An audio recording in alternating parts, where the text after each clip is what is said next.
ზარდიაშვილმა თანამდებობა დატოვა და წავიდა ოთხერა მეც ესეთი ინფორმაცია. ვანო ზარდიაშვილი სახელმწიფო ელექტროსისტემას ტოვებს. ასეთი ინფორმაცია აქვს თანამშრომლებს. ზარდიაშვილი, რომელიც სახელმწიფო ელექტროსისტემას წელიწადზე მეტია ხელმძღვანელობს, ახლა შვებულებაშია.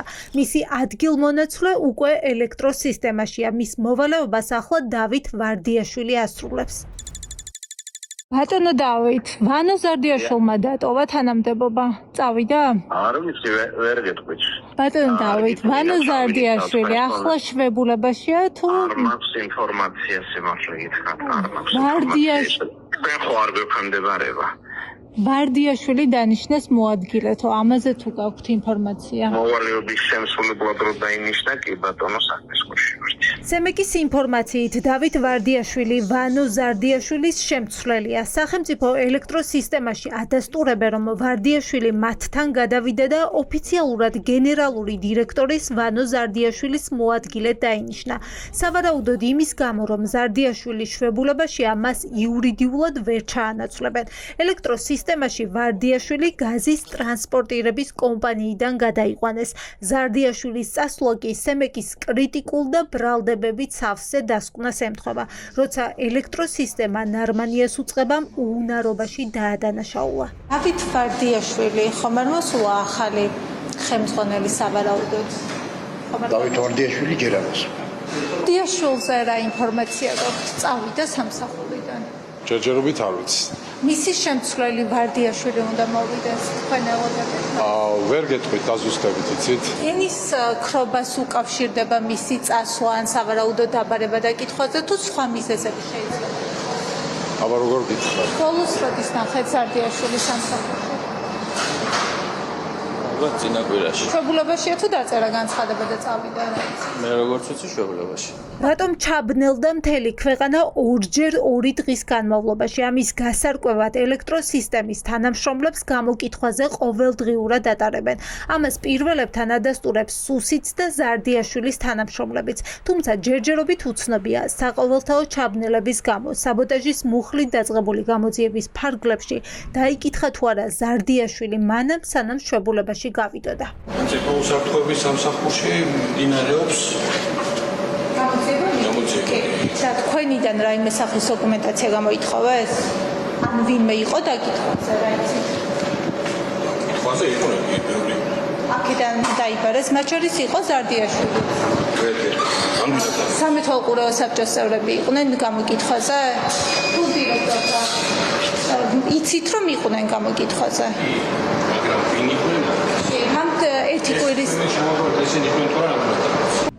რას ეწირება ზარდიაშვილი? საყოველთაო ჩაბნელებას თუ მისი გაშვების უკან სულ სხვა რამ პოლიტიკური მოტივი დგას? ეკაბესელია დარწმუნებულია, რომ ზარდიაშვილთან საყოველთაო გათიშვის გარდა საგამოძიებო უწყებებს ბევრი კითხვა აქვთ.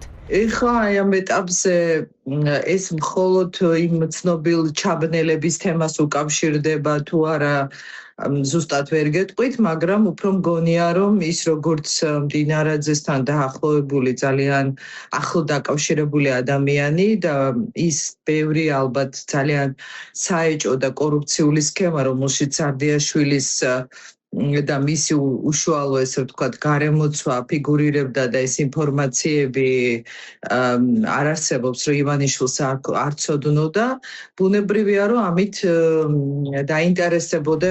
გაწირავენ თუ არა ზარდიაშვილს? გედევან ფოფხაძე, რომელიც ზარდიაშვილის თანაგუნდელი იყო, პარლამენტში ერთად იყვნენ და მოსამართლეების უვადო გამწესების საკითხზე დაუპირისპირდნენ ერთმანეთს, იხსენებს, რომ ზარდიაშვილი მდინარაძის ახლო გარემოცვაა და მას ყოველთვის გენერალ-მაიორის ზურგი ჰქონდა. ამ ყველა ეტაპზე მას სულ მხარდაჭერას უცხადებდა და ჩვენ მქონდა მაგაზე სატელეფონო საუბარიც, იმას რო პირისპირდებით, მეც მეპირისპირდებით, რომ მაგით და რაღაცნაირად ესე ვთქვათ გამოესარჩა თავის პროტესტს და ბუნებრივია ეს ორი ადამიანი ერთნაირ მათ უნდა განვიხილოთ, მაგრამ მე მგონია რომ კობახიძისთვისაც უხერხულია სრულებები, მიუხედავად იმისა, რომ კობახიძისაც არანაირი სენტიმენტები არავის მიმართ არ აქვს, ვერ გეტყვით რომ დიდად ბალიში თავი ჩარგოს და ტირილი დაიწყოს ზარდაშვილს და მდიანძის გამო, მაგრამ მისი პოზიციების შესუსტებასაც რა თქმა უნდა ეს რაღაცა დონეზე გამოიწვევს. ზარდიაშვილთან დაკავშირებული თითქმის 4 დღიანი დუმილი დღეს დაარღვია ირაკლი კობახიძემ. დატოვებენ თანამდებობაზე თუ მოხსნიან, ამაზე სრულ პასუხისმგებლობას თავად იხსნის და ეკონომიკის მინისტრს აკისრებს. ერთ-ერთი რამ შემიძლია გითხრათ, რომ ზარდიაშვილის ხელმძღვანელობით ელექტროსისტემაში ძალიან ბევრი რამ გაკეთდა. ჩვენ ამას არაერთხელ გვისაუბრია, უამრავი თანხა დაიზოგა მისი ხელმძღვანელობით ელექტროსისტემაში, ძალიან ბევრი პროექტის ოპტიმიზაცია მოხდა, რის საფუძველზეც სახელმწიფო ეკონომიურად ახორციელებდა შესაბამის პროექტებს. შესაბამისად, მე მხოლოდ დადებით შემიძლია თქვა ზარდიაშვილთან დაკავშირებით, მისი საქმიანობა მთლიან პერიოდის განმავლობაში იყო წარმატებული. დანარჩენი მისი გადასაწყვეტია ეკონომიკის სამინისტროში მიიღება ეს გადაწყვეტილება და რა თქმა უნდა ამაში მე არ ჩავარდნი. ოპოზიცია კი ისევ პასუხებს ელოდება. ორდღიანი ჩაბნელების შემდეგ მხოლოდ ელექტროსისტემის პასუხისმგებლობა დადგება თუ სემექსაც მოსთხოვენ განმარტებებს. სუსი მხოლოდ იმას გვიდასტურებს, რომ ენერგეტიკის სფეროს წარმომადგენლებს ყოველდღე კითხავენ. ახლა შუქის ჩაქრობა სურთ დააბრალონ ბესელიას მიერ გალახულ ზარდიაშვილს, რომელიც თურმე აღმოჩნდა, რომ დინარადის კადრი ყოფილა. საზოგადოებას უნდათ, რომ აჩვენონ ეს სანახაობა, რეალურად ეს არის კლანური დაპირისპირებები. გათშვა არა ზარდიაშვილის, არა ვარდიაშვილის, არა დინარაძეების, არა კობახიძეების, არამედ ივანიშვილის პასუხისმგებლობა, სწორედ ივანიშვილის ბიტკოინების ფასი, ჩვენი თანამოქალაქეები იხდიან გაძვირებული დენის ტარიფით.